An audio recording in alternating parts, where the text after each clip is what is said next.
भारत की धरती पर जन्मे सभी संतों, गुरुओं और महान पुरुषों को नमन करता हूं।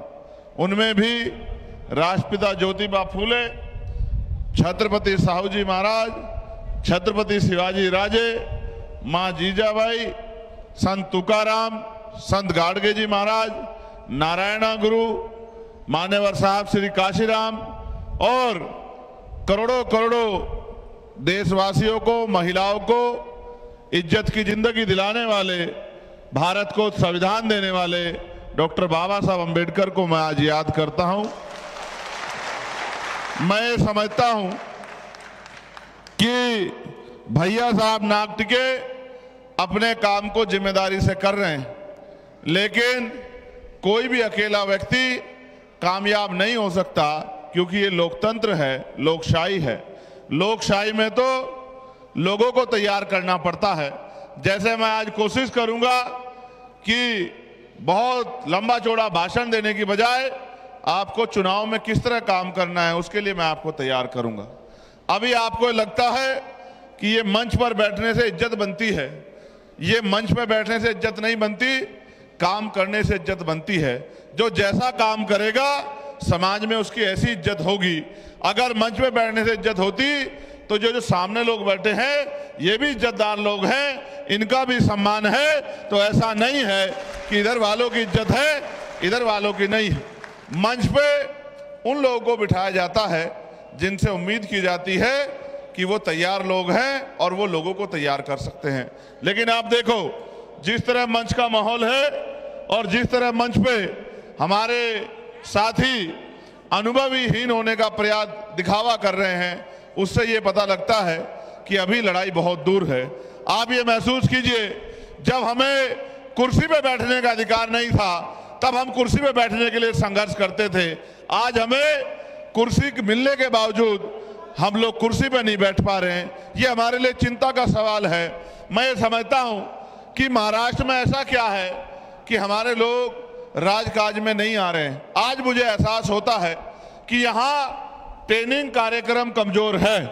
अगर ट्रेनिंग कार्यक्रम अच्छा होता तो आज हमारे लोग यहाँ राजकाज में होते, सरकारों में होते और प्रदेश बाबा साहब अम्बेडकर की विचारधारा पे चल रहा होता। लेकिन क्योंकि हमारे लोग उस तरह से तैयार नहीं है, इसका खामियाजा हम लोगों को भुगतना पड़ रहा है। आप क्या समझते हैं, राजनीति बच्चों का खेल है?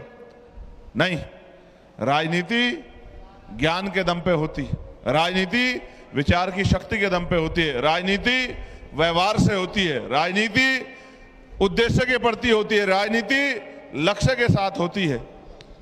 जब हम पे लक्ष्य नहीं है, हम पे उद्देश्य नहीं है, हम पे विचार नहीं है, हमारे अंदर अनुशासन नहीं है, तो फिर हम पे शासन कैसे आ जाएगा? हमें शासन करने के लिए पहले हमें शासन पाने के लिए पहले शासन करने के लिए तैयार होना पड़ेगा। मैं अपने छोटे भाई भैया साहब नाक टिके की जो यहाँ से उम्मीदवार है उनकी हिम्मत की दाद देता हूँ कि उन्होंने बहुत मेहनत की है और मेरी इच्छा थी कि मैं ज्यादा समय यहाँ रहूं, लेकिन क्योंकि अगर आप लोग सड़क पे ना खड़े होके यहीं तैयार मिलते और जिस तरह से अभी मैं अपनी बात रख रहा हूं, बिल्कुल माहौल अच्छा होता, मैं एकदम आता अपनी बात रखता तो 40-50 मिनट आपको समझाने का काम करता। लेकिन क्योंकि आप उधर चले गए तो हमारी 20-25 मिनट तो बैठने बिठाने में खर्च हो गई। हम ये नहीं समझे कि भाई हमें और भी अपने कामों को पूरा करना है, तो इस वजह से हमारा कार्यक्रम लेट से शुरू हुआ। मैं बस आपसे कहना चाहता हूं, आप चाहते हो कि भैया साहब यहां से जीते? कितने लोग चाहते हो? जरा हाथ खड़ा करो। ऐसे गीदड़ों की तरह, बिल्लियों की तरह इस तरह के नारे लगा के कोई जीतता देखा है क्या आपने? है? कभी आपने किसी जंग में भेड़ बकरियां जीतती देखी है क्या?